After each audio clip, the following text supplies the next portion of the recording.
What is up, guys? Ivan here with getivan.com, and in this video, we're going to be answering a Quora question. What is deep linking in SEO? So this is actually a confusing, um, newer technological development, I guess you could say.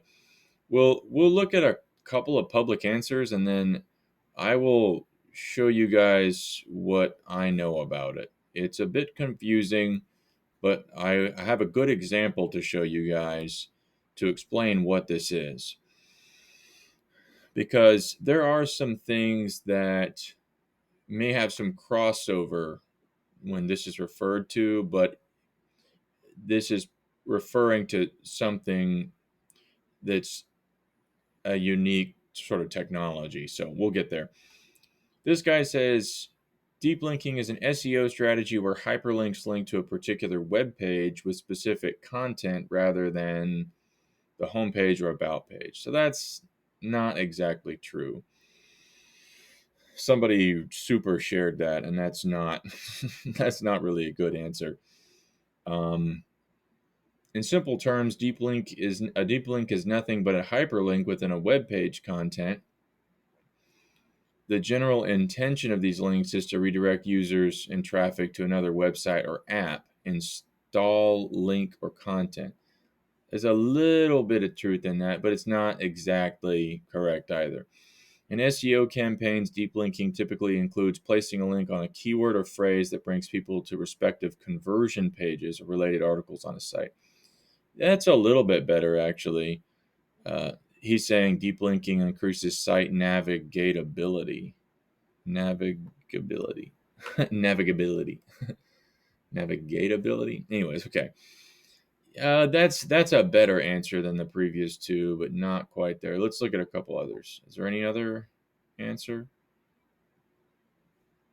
Let's look at this one. Deep linking is the way toward indicating a particular page in a site using that page's connection rather than that of a landing page. I see. Yeah, that's a little more along the lines, but it's confusing, right? What exactly are they saying? They're like, hey, deep linking is a more specific way to get you to a page. Like that's not really telling you what it is. So pardon me. Over here, I use this URL shortener for a variety of things, Switchy, and I got this from an AppSumo deal a while back, by the way.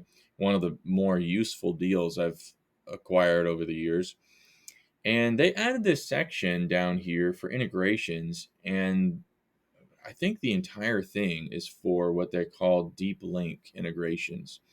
So I looked at this a couple of times and I was really confused about what it did because when I looked at it, it almost seemed like it made a landing page on those sites. So if you click on, let's try clicking on one of these real quick. We click on Twitter here, deep link supported by Twitter, the share, profile, status, search, hashtag. And so the idea is that in creating this deep link, you're selecting some sort of address, which when you share that link, it will then pull it up in the app on the phone instead of in the browser. That's basically what it is. It's a way of taking somebody to the more juiced up part of wherever you're trying to point them to rather than sending them to just a page. So, and it's a little confusing. Like if you send somebody to a landing page, there's a lot of content, right? Well, in the app, you can send them to specific locations of pieces of content inside the app. Like you can send them straight to this post that's shared, I guess, or to a specific profile or particularly to a specific status. Like, and in some cases, that's probably in some cases that content tends to have its own URL anyways. So I'm not totally clear on why that would be better. You know, maybe better user experience. I think is the argument. But one of the cool things about this service, though, for example, is that if you create a deep link inside this service, you can actually add tracking pixels. You can customize the metadata.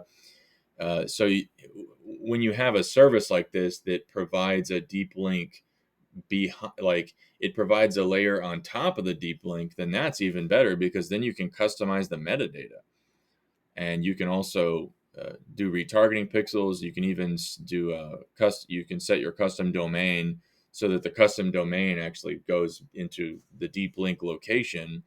And so that's, I think, an even more interesting use case. But they have a help article. I might put this in the bottom of the video description for you guys to read this answer because I think it's a really good answer.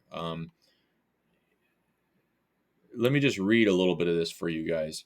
So this guy Jeff here at Switchy, he says deep linking is a tech that launches an app and sends users on mobile devices directly to a specific page inside the app when they click on a URL. So that's like a straight answer because actually you can do that on HTML. If you go to my website at getivan.com, the links in my header, they single page scroll to a lot of those locations. But the problem is that most people who do that site design, they don't add those kinds of addresses on page. They don't articulate addresses on page. But what they're saying, deep linking is basically kind of like that single page scroll feature, except that it's specified by those supported apps, and it takes the mobile user straight to those places. So it's basically what it is. In a nutshell, deep link will detect the device and take them there, basically.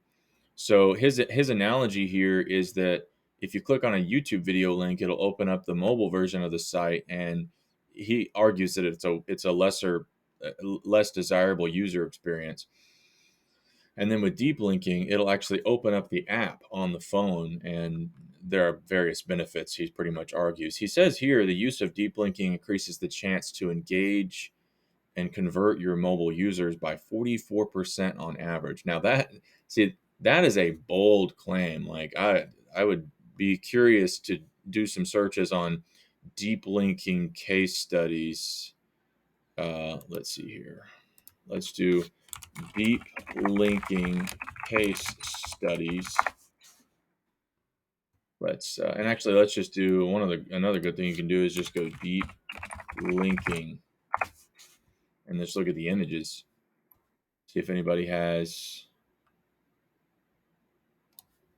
Let's look at statistics. There's Neil Patel. He might have some good insight. 3-month user retention and churn. No, that doesn't have anything to do with anything. Let's look at this. Here we go. Share of websites globally with Android or iOS app and deep links. Apps without deep linking. No apps. Apps with deep linking. Deep linking. So it looks like Android is doing a better job of that. Let's look at this user engagement. With deep links, without deep links. Nice. See, that's the kind of thing we want to look at. Let's copy this image address and go straight to this graphic. So with deep links, we can't see the sites. Share of time on mobile. So overall, it does look like people spent more time in the apps than they did in the mobile browser. So that's actually pretty surprising. I did not know that. I did not know that. I'm learning something as I'm attempting to provide an answer to the question. So, okay. Let's see here. How to create, supported by all apps, create new link, deep linking, advanced settings, toggle this on. Means that your link is eligible for deep linking. You can deactivate and the deep linking option if you want. Toggle it on or off. Customize the link. Yeah, so I guess you would have to have, I mean, technically, it seems to me like if you're looking at a particular app, they probably have a deep linking feature, like when you're looking inside, either looking inside the app or maybe they have a deep linking shareable option. So if you just have that option, it seems to me like that's good enough to be able to take advantage of the deep linking user engagement benefits. But then if you get a service like Switchy, then you can add that on top. Kind of want to see if I have a link here. Let me see. No, it doesn't look like it. But anyways, yeah, that's pretty much it, guys. I guess I'm gonna be thinking about that from now on. Look for some of those app based links, and maybe do some more searches on some infographics that might show some stats between social media platforms. See which of the platforms have better user engagements for their deep links. But yeah, that pretty thoroughly answers the question: what is deep linking in SEO? Thanks for watching. I'll catch you later. Bye bye.